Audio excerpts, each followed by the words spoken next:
Hello everyone, आप सभी का स्वागत है द लॉजिकल लर्निंग में। आज इस लेक्चर में हम कुछ नए एग्जाम्पल प्रोबेबिलिटी के सीखेंगे। इससे पहले एक निवेदन, यदि अभी तक आपने इस चैनल को सब्सक्राइब नहीं किया तो प्लीज़ इसको सब्सक्राइब कीजिए, लाइक कीजिए और शेयर भी कीजिए। तो आइए स्टार्ट करते हैं कुछ नए एग्जाम्पल्स। पहला एग्जाम्पल देखते हैं। The probability that A and B solve a problem is 1/4 and 1/3 respectively. Find the probability that at least one solves the problem, no one solves the problem, exactly one of them solves the problem. यहाँ पर मैं क्या दिया हुआ देखिए, probability that A and B solve the problem is 1/4 and 1/3। तो इसको हम लिख सकते हैं कि PA this equal to 1/4, this is given, and PB this equal to 1/3. A means A solves the problem. Similarly, B means B solves the problem. So these are the events that A solves the problem and B solves the problem. Now at least one solves the problem. पहले के video lecture यदि आप देखेंगे तो मैंने discuss किया होगा कि एटलीस्ट वन का मतलब है या तो एक करे या दोनों करे। तो इस केस में जो हमारे पास मैथमेटिकल फॉर्मूला जो बनेगा, मैंने आपसे पहले भी कहा कि जो भी प्रॉब्लम हमें दी गई हो इसको पहले आपको मैथमेटिकल फॉर्मूले में कन्वर्ट करना पड़ेगा। और यदि आप इसको सही से ही मैथमेटिकल फॉर्मूले में कन्वर्ट कर लेते हैं तो आप आराम से प्रॉब्लम को सॉल्व कर सकते हैं।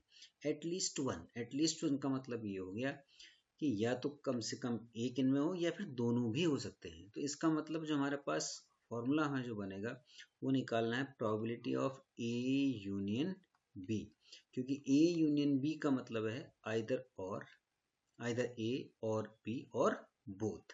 तो इसमें ये पूरा एटलीस्ट वन का ये पूरे सारा केस इसमें आ रहा है, आइदर ए और बी और बोथ।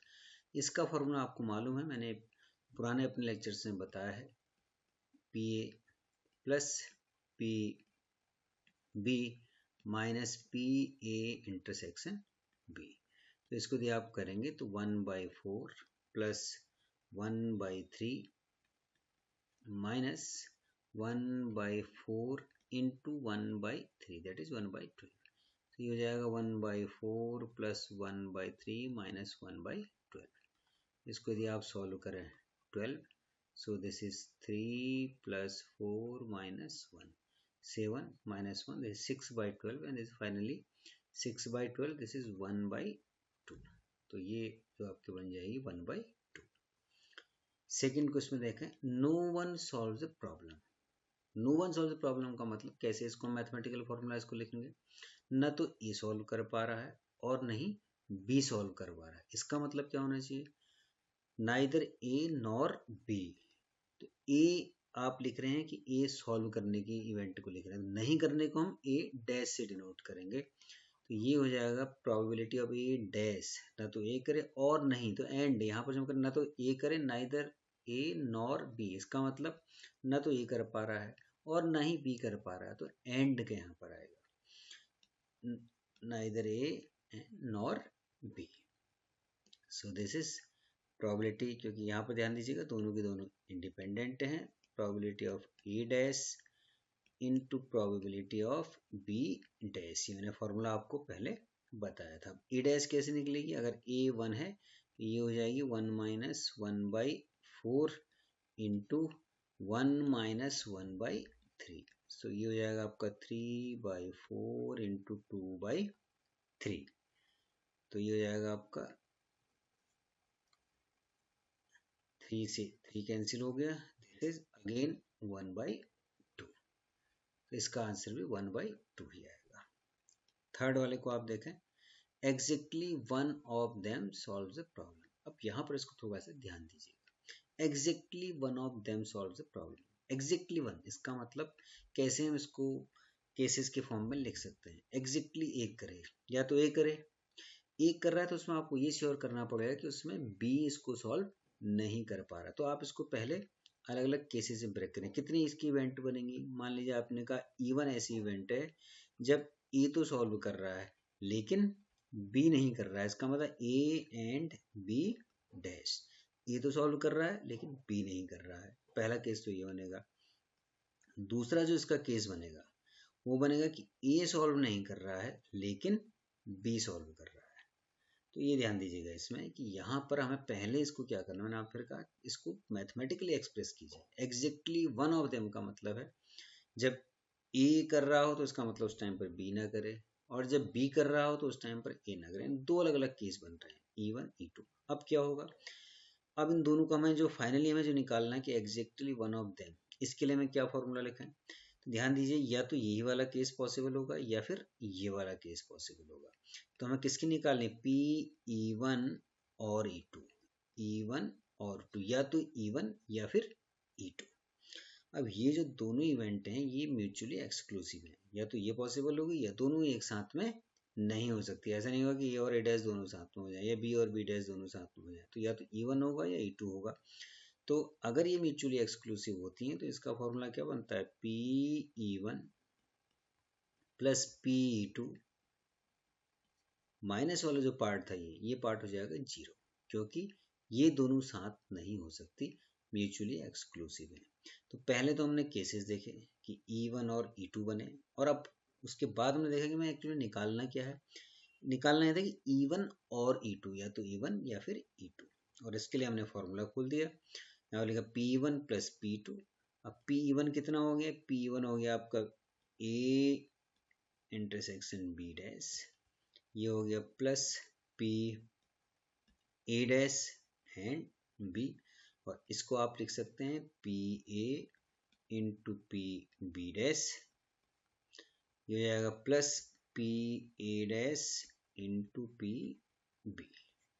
तो पी ए ये आपको दिया 1/4, बी डैश कितना हो गया 1 minus 1/3, this is 2/3, plus P A dash कितना हो जाएगा 3/4 इंटू पी बी हो गया 1/3। तो ये हो गया आपका 2/12 plus 3/12 and finally this is 5/12। तो इस तरीके से हम इसकी प्रोबेबिलिटी निकाल सकते हैं। जो फिर से बार बार मैं आपको कह रहा हूँ कि इम्पोर्टेंट जो इसमें है वो आप कैसे, जो भी आपकी प्रॉब्लम दी हुई है इसको आप मैथमेटिकली एक्सप्रेस कर पा रहे हैं। यदि आप मैथमेटिकली एक्सप्रेस कर रहे हैं तो बड़े आसान तरीके से आप इसकी प्रोबेबिलिटी कैलकुलेट कर सकते हैं। नेक्स्ट एग्जाम्पल में आए, यहाँ भी क्या दिया, देखिए probability that A B C hit the same target 3/4 3/5 3/4 2/5। इसका मतलब क्या दिया है कि P A equal to 3/5, P B equal to 3/4, P C equal to 2/5। ये चीज हमें दिया हुआ है। अब निकालना क्या है, exactly 2 shots hit the target if all fire simultaneously. यहाँ पर थोड़ा सा हमें इसको ध्यान देना पड़ेगा। एग्जैक्टली 2 शॉट्स, जैसे मैंने आपसे पहले कहा था कि यहाँ पर भी केसेज आपको बनाने पड़ेंगे। एग्जैक्टली 2 शॉट्स, सारे के सारे फायर कर रहे हैं साइमल्टेनियसली। अब 2 ही शॉट, एग्जैक्टली 2, एग्जैक्टली 2 का मतलब दो, कोई भी 2 इसमें से वो तो हिट कर रहे हैं, लेकिन तीसरा इसमें हिट नहीं कर रहा है। तो जितने केसेज ऐसे बनेंगे वो सारे केसेज आप बनाएंगे, लिखेंगे आप। सर मैं यहाँ पर शॉर्टकट में लिख रहा हूँ, लेकिन जब भी आप इसको एग्जाम में प्रॉब्लम सॉल्व करें तो इसको आप डिटेल में एक्सप्लेन करेंगे। तो केसेज बनाएंगे आप, कितने केसेज में ऐसा हो सकता है कि 2 शॉट्स हिट द टारगेट। पहला केस आपने सपोज का E1 में क्या बना कि जब ए तो हिट कर रहा हो और बी भी हिट कर रहा हो लेकिन सी हिट नहीं कर रहा हो, पहला केस। सेकंड केस, ए हिट कर रहा हो लेकिन बी हिट ना करे और सी हिट करे, दोनों हिट किया लेकिन बी ने नहीं किया। यहाँ पर ऐसी E3 जो हमारा बना वो ए ने तो हिट नहीं किया लेकिन बी ने भी किया हिट और सी ने भी हिट किया। तो ये हमारे 3 अलग अलग केसेस बनेंगे, जबकि हम कह रहे हैं exactly 2 shots hit the target. अब ध्यान दीजिए P1 कैसे निकलेगा, अगर मैं इसको देखूं P1, तो P1 क्या हो जाएगा, probability of A and B and C dash. ये इंडिपेंडेंट है, एक का हिट करना दूसरे के हिट करने पे कहीं भी कोई किसी तरह की डिपेंडेंट नहीं है। तो P A into P B into P C dash, और ये कितना हो जाएगा, पी हो गया आपका 3/5, पी बी हो गया आपको 3/4, पी सी डैश 1 माइनस 2/5, और 1 माइनस 2/5 कितना हो जाएगा 3/5। This is 3/5। P C dash करके दे, पी सी अगर 2/5 है तो पी सी डैश कितना हो जाएगा 1 माइनस 2/5 दैट इज 3/5। चाहे तो मैं इसको यहाँ पर लिख देता हूँ कि P E dash this equal to 2/5, P B dash this equal to 1/4, 1 minus 3/4 कितना हो जाएगा 1/4। ऐसी P C dash this equal 1 minus 2/5 this is 3/5। ये आपकी आ गई। So this is 9/100। So this is 9/27। This is 27, 3 into 3 into 3 भी है तो दिस इज 27/100। ऐसी पी ई टू ये क्या हो जाएगा P A and B dash and C. So this is PA into PB dash into PC. ये कितना आ जाएगा PA हो गया आपका 3/5 into PB dash 1/4. This is 1/4 and PC equal to 2/5. Finally this is 6/100. And last this is PE3, PA dash A dash just 1 minute, यहाँ पर ये थोड़ा सा ये गलत आ गया, yes A dash, yes A dash and B and C. So this is PA dash into PB into PC कितना बन जाएगा पी डैश कितना हो गया 2/5 इंटू पी बी हो गया 3/4 इंटू पी सी हो गया 2/5। ये आ गया 12/100। अब हमें निकालना क्या एग्जैक्टली टू शॉर्ट्स। इसके 3 केसेस बन रहे हैं E1 E2 और E3। इनमें से एक ही केस पॉसिबल हो सकता है, या तो E1 होगा या E2 होगा या E3 होगा। इसका मतलब फाइनली हमें किसकी प्रोबेबिलिटी निकालनी है probability of E1 और E2 और E3। अब ध्यान दीजिए ये म्यूचुअली एक्सक्लूसिव है तो इसमें केवल इसका जो फॉर्मूला जो होगा वो E1 plus PE2 plus PE3 plus PE3 और ये कितना आ जाएगा दिस इज 7/100 प्लस 6/100 प्लस 12/100 यानी कि 7 plus 7/100 7/100 plus 6/100 plus 12/100। So finally this is 7 plus 6 plus 12/100 ये आ जाएगा नहीं 27 not 7 sorry 27 this is 27 not 7 27/100 plus 6/100 plus 12/100 इसको ऐड करेंगे this is 5 and this is 45/100। So 45/100 this is 9/20, this is 9/20। so probability for this one is 9/20। तो पहला वाला जो आपका जो आंसर आएगा इसकी probability हो जाएगी 9/20। at least 2 shots hit the target if all fire simultaneously। अब at least 2 shots B वाला अगर पार्ट देखें आप इसको B वाला पार्ट इसका देखें एटलीस्ट टू का मतलब इसमें ये वाला जो हमने पहले वाला किया है ये केस भी इंक्लूड है। तो इसमें 2 केस ऐसे बनेंगे आपके, एक तो बनेगा कि एग्जैक्टली 2 शॉट जब हिट कर रहे हैं एटलीस्ट 2 करें, एटलीस्ट 2 में 2 से स्टार्ट करें या तो जब 2 शॉट हिट करें या फिर तीनों के तीनों शॉट हिट करें। तो ये तो आपने ऑलरेडी निकाल दिया कि एग्जैक्टली 2 शॉट्स ये E1 और E2 और E3 exactly 2 shots hit the target. Suppose इसको आपने कह दिया, इसको कोई नया भी आप नाम दे सकते हैं कि जब 2 के 2 हिट कर रहे हैं।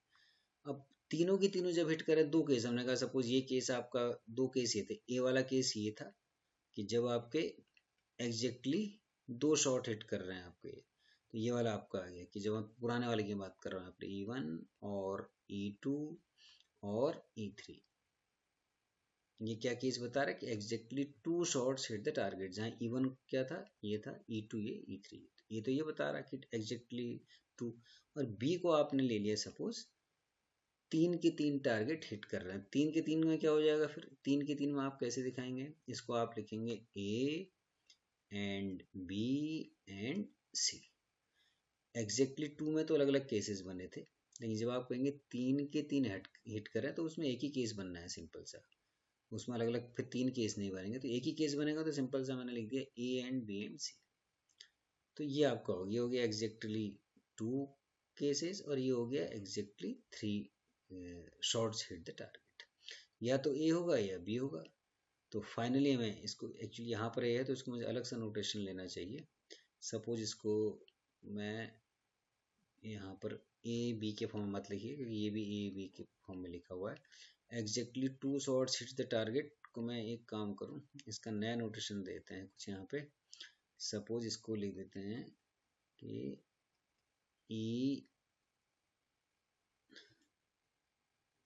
इसको नया नाम दे दें कुछ यहाँ पर, एक मिनट, इसको हम थोड़ा सा नया नाम देते हैं यहाँ पे। इसको इरेज कर दें, इसको भी इरेज कर दें, इसको भी इरेज कर दें। एग्जैक्टली 2 शॉर्ट हिट्स को मैं नया नाम देता हूँ पेन। ये आ गया। तो यहाँ पर ये केस था exactly 2 shots hits the target. तो सपोज मैं इसको कहता हूँ कि टी का नाम होता है T2 for exactly 2 shots hit the target. इसे सपोज कहता हूँ T3। तो 3 शॉट्स हिट द टारगेट। तो ये दो केस बने मेरे यहाँ पर दो केस T2 एंड T3 बने। तो अब मुझे प्रोबेबिलिटी निकालनी, किसकी निकालनी है, प्रोबेबिलिटी T2 और T3। या तो ये होगा, या 2 करेंगे या 3 करेंगे, क्योंकि एटलीस्ट कह रहा है, एटलीस्ट का मतलब या 2 हो सकते हैं या 3 भी हो सकते हैं। इसकी प्रोबेबिलिटी आपने ऑलरेडी निकाल रखी है 9/20। इसकी प्रोबेबिलिटी कितने निकलेगी, अगर आप PT3 देखें, PT3 इसको होगा PT3, तो ये कितनी आ जाएगी, तीनों को A and B and C 3/5 into 3/4 into 2/5, तो 3 इंटू 3 इंटू 9 एंड 9 इंटू 2 18/100। तो ये आ जाएगी आपकी 18/100। तो T2 और T3 है, तो फिर से यही वही हो जाएगा PT2 plus PT3 plus PT3। तो ये हो गया आपका, ये वाला केस आपने निकाला, दिस इज 9/20 प्लस ये आ गया आपका 18/100। 18/100 को भी आप सिंप्लीफाई कर सकते हैं। 18/100 को आप सिंप्लीफाई अगर करेंगे तो आएगा 9/50, या इसको रहने दीजिए 18/100 ही कर दीजिए इसको। तो ये कितना आ जाएगा, इसको अगर आप देखेंगे तो दिस इज 100, दिस इज 45, 20 हो गया आपका। इसको आप देखें तो एलसीएम आपने 100 लिया, 5 टाइम जाएगा, 5 45 प्लस 1 8, दिस इज 63/100। तो ये प्रोबेबिलिटी बन जाएगी बी वाले केस की। ध्यान दीजिए कैसे मैंने इसको लिखा, at least 2 shots hit the target. At least 2 का मतलब इसको आप एक्सप्लेन करेंगे, या तो दो शॉट करेंगे, एग्जैक्टली 2 शॉट्स हिट करेंगे, या फिर 3 के 3 करेंगे। तो ये आपने ऑलरेडी निकाल लिया एग्जैक्टली 2 वाले, इसको आपने T2 कह दिया, और 3 को आपने कहा T3 कह दिया। तो इसको कैसे निकाला, A भी करे, B भी करे और C भी करे, A and B and C, तीनों प्रोबेबिलिटी को मल्टीप्लाई कर दिया, ये आ गया 18/100। अब क्या करना है, या तो ये होगा या ये, एटलीस्ट 2 का मतलब या तो 2 या फिर उससे ज़्यादा, T2 और T3। तो ये म्यूचुअली एक्सक्लूसिव है, तो फिर से इसको आपने ऐड कर दिया। अब थर्ड वाला है, लास्ट वाला केस आपका है C वाला। तो C में क्या है कि none of the shots hit the target. None of the shots का मतलब क्या हो गया, न तो A करे, न ही B करे, और न ही C करे। तो प्रोबेबिलिटी ऑफ क्या हो जाएगा इसकी, A and B and C, ये कितना हो जाएगा, इनको मल्टीप्लाई कर दीजिए। मैं डायरेक्ट सीधे फॉर्मूला लिखने के बजाय डायरेक्ट कैलकुलेट कर रहा हूँ। 2/5 2/5 multiplied by 1/4 1/4 multiplied by 3/5 multiplied by 3/5 2/4 1/4 3/5 and this is 6/100 and 6/100 means 3/50। सो इस तरीके से आप इन सब के आंसर निकाल सकते हैं। तो जब आप इसको मैथमेटिकली करेक्ट तरीके से इसको आप एक्सप्रेस कर लेते हैं तो फिर आपके लिए आंसर निकालना बड़ा इजी हो जाता है। एक और एग्जांपल इसमें देखें कैसे इसको आप कर रहे हैं। देखिए यहाँ पर A and B play 12 games of chess in which 6 one by A, यानी कि ए के जीतने की प्रोबेबिलिटी कितनी है, प्रोबेबिलिटी ऑफ ए जीतने की प्रोबेबिलिटी, दिस इज 6/12। 6/12 का मतलब हो गया आपका 1/2। Probability that B will win the game, B ने कितने जीते हैं, 4 जीते हैं, 4/12। तो कितनी होगी, 4/12 इसने जीते हैं तो 1/3 इसकी probability. And 2 ends in a draw, probability of draw D से भी लिख सकते हैं, सीधे ड्रॉ लिख दिया, 2/12 इसका मतलब हो गया 1/6। अब यहाँ पे क्या कह रहा है देखिए, A will win all the 3 games, 3 game खेल रहे हैं, दे प्ले PLAY हो गया PLAY, they play a tournament consisting 3 games, what is the probability that A will win all 3 games, तीनों के तीनों गेम A जीत रहा है। इसका मतलब किसकी प्रोबेबिलिटी निकालनी है, PA, पहला गेम A ने जीता, दूसरा भी A ने जीता और तीसरा भी A ने जीता, A and A all the 3 games, A win all the 3 games, पहला भी A, दूसरा भी, तीसरा भी है। इसका मतलब क्या हो गया, PA into PA into PA, तो सीधा हो गया 1/2 की पावर 3 हो गया तो 1/8 हो जाएगा, 1/2 into 1/2 into 1/2। Now B, 2 games end in a draw, 2 game draw में एंड हो रहे हैं। अब यहाँ पर आप इसको कई तरीके से कर सकते हैं। मैं सिंपल जैसा हमने पहली अप्रोच ली थी वही अप्रोच अभी ले रहे हैं, अदरवाइज से बाइनोमियल थ्योरम भी यूज हो सकती है, जिसको हम आगे जब बाइनोमियल थ्योरम डिस्कस करेंगे तब इसको देखेंगे। अभी हम अगर सिंपल कितने केसेस बन रहे हैं उस हिसाब से इसको कर लेता हूँ। 2 games end in a draw, 3 game हो रहे हैं तो कितने केसेस बनेंगे, फिर से वो देखिए। पहला केस क्या बनेगा, पहला केस जब आपका बनेगा कि पहला भी ड्रॉ हुआ, दूसरा भी ड्रॉ हुआ, लेकिन तीसरा ड्रॉ नहीं हुआ। नहीं हुआ का मतलब डी डैश से मैंने इसको दिखा दिया। दूसरा केस क्या बनेगा, दूसरा ये बनेगा आपका केस इसमें कि पहला ड्रॉ हुआ लेकिन दूसरा ड्रॉ नहीं हुआ, लास्ट लेकिन ड्रॉ हो गया। ऐसी तीसरा केस जो इसमें बनेगा, क्योंकि पहला ड्रॉ हो गया, दूसरा और तीसरा ड्रॉ नहीं, पहला नहीं हुआ, दूसरा और तीसरा ड्रॉ हो गया, तो 2 गेम्स एंड इन ड्रॉ। तो यहाँ पर पहले 2 गेम ड्रॉ हुए, लास्ट वाला ड्रॉ नहीं हुआ। ध्यान दीजिएगा, थोड़ा हो सकता है कहने में यहाँ पर गलती हो गई हो। ध्यान दीजिएगा, पहले 2 गेम ड्रॉ हुए लेकिन तीसरा नहीं हुआ। यहाँ पर E2 में दूसरा गेम ड्रॉ नहीं हुआ, पहले और तीसरे ड्रॉ हुए हैं। यहाँ पर दूसरा और तीसरा ड्रॉ हुआ। तो मैंने सारे केसेस ले लिए कि 2 गेम, 3 में से 2 गेम कितने तरीके से ड्रॉ हो सकते हैं। तो इसको डायरेक्ट आप लिखेंगे P1, सो P1 ये क्या हो जाएगी, प्रोबेबिलिटी ऑफ डी। अब मैं इसको सीधे अगर डायरेक्ट लिखूं, प्रोबेबिलिटी ऑफ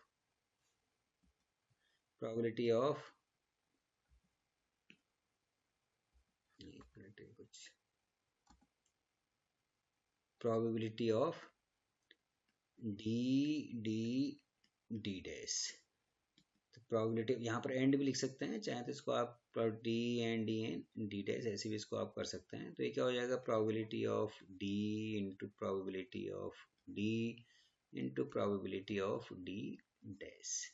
अब प्रोबेबिलिटी ऑफ ड्रॉ होने की प्रोबेबिलिटी 1/6 है, तो ड्रॉ न होने की प्रोबेबिलिटी कितना हो जाएगा, इसको अगर मैं ड्रॉ डी से अगर डिनोट कर देता हूँ, मान लीजिए इसको पी डी भी कहते हैं आप, ड्रॉ होने का डी और न होने का डी डैश, 1 - 1/6 दिस इज 5/6। तो ये कितना आ जाएगा आपका आंसर, ये आ जाएगा 1/6 इंटू 1/6 इंटू 5/6। ऐसे अगर आप इसको देखें तो ये भी सेम आंसर यही आपका आएगा, ये आएगा 5/6 इंटू 6 इंटू 6 एंड 36 इंटू 6, ये आ जाएगा आपका 5216 216। यहाँ पर भी ये भी क्या आएगा, इसको मैं डायरेक्ट लिखता हूँ सीधे, ये मैं पूरा नहीं कर रहा हूँ। तो डी का इसका मतलब है probability of E2 1/6 into 5/6 into 1/6, फिर से वही चीज आ गई 5/216। E3 में भी सेम चीज आएगा, PE3 this equal to D dash है तो 5/6 इंटू 1/6 इंटू 1/6, तो अगेन दिस इज 5/216। अब यहाँ से इन तीनों में से कोई, क्योंकि एक ही केस पॉसिबल है, तो फाइनल जो प्रोबेबिलिटी की 2 games end in a draw, so this plus this plus this, तो यहाँ पर जो इसका फाइनल आंसर निकलेगा, इसका आप कहेंगे प्रोबेबिलिटी ऑफ E1 और E2, या तो E1 होगा या E2 होगा या E3 वाला केस होगा। फिर से वही जिसमें आपको बताया कि इसमें P1 plus P2 plus this is PE1 plus PE2 plus P3 plus PE3 P3, तो तीनों सेम है, इनको अगर आप जोड़ेंगे तो 3 इंटू 5/216, तो ये आपका आ जाएगा 3 इंटू 5/, तो ये आ जाएगा आपका 5/72। इस तरीके से आप इसके प्रोबेबिलिटी निकाल सकते हैं। फाइनली सी वाला अगर आप देखें, ए एंड बी विन अल्टरनेटिवली, अब अल्टरनेटिवली कह रहा है तो इसके भी ध्यान, कितने केसेस बन सकते हैं, 2 केस बनेंगे इसके। पहला वाला जो आपका केस बनेगा E1, वो ये बनेगा कि अल्टरनेटिव का मतलब ए मान लीजिए अगर विन कर रहा है तो ए से स्टार्ट हो गया, ए विन कर रहा है, फिर उसके बाद बी विन करे, फिर उसके बाद ए विन करे, तो पहला तो केस ये बनेगा। दूसरा केस क्या बनेगा, अगर मान लीजिए पहले बी विन कर रहा है तो अल्टरनेटिव फिर यानी कि ए ने की होगी फिर बी ने की होगी, तो यही 2 केस बनेंगे जब ए और बी अल्टरनेटिवली विन कर रहे हैं। और फाइनली हमें क्या निकालनी होगी, या तो E1 वाला होगा केस हमारे पास, या फिर E2 वाला केस होगा हमारे पास। तो अब ये कैसे निकलेगी, अगर आप देखेंगे इसको प्रोबेबिलिटी ऑफ, इसको आप ये कहें कि E1, प्रोबेबिलिटी ऑफ E1, तो E1 कैसे निकल जाएगा, A into B into A, A into B into A कितना हो गया, ए कितना है 1/2, 1/2 इंटू बी कितना है 1/3, और फिर से ए कितना आया 1/2, तो ये कितना आ गया, दिस इज 1/12, तो ये हो गया 1/12। दूसरा क्या आया PE2, तो ये कितना हो जाएगा, P2 कितना हो जाएगा, B इंटू ए इंटू बी, बी कितना है 1/3, 1/3 इंटू 1/2 इंटू 1/3, कितना आ जाएगा 1/18 आ जाएगा, 1/18। अब PE1 और E2 है तो क्या हो जाएगा, PE1 प्लस PE2, क्योंकि म्यूचुअली एक्सक्लूसिव है, या तो ये होगा या यही होगा, तो ये हो जाएगा PE1 plus PE2 plus PE1 plus PE2, और कितना हो जाएगा 1/12 प्लस 1/18, तो इसका अगर आप एलसीएम लेंगे तो एलसीएम इसका आ जाएगा 36, और ये हो जाएगा आपका 3, ये हो जाएगा 2, तो ये हो जाएगा 5/36। तो इस तरीके से आप प्रोबेबिलिटी कैलकुलेट कर सकते हैं। तो ये कुछ एग्जाम्पल थे, मैंने समझाने की कोशिश की आपको कि किस तरीके से आप मैथमेटिकली एक्सप्रेस कर सकते हैं प्रॉब्लम्स को और फिर उनका सॉल्यूशन निकाल सकते हैं। तो उम्मीद करता हूँ आपको ये प्रॉब्लम समझ में आ गई होंगी। Thank you.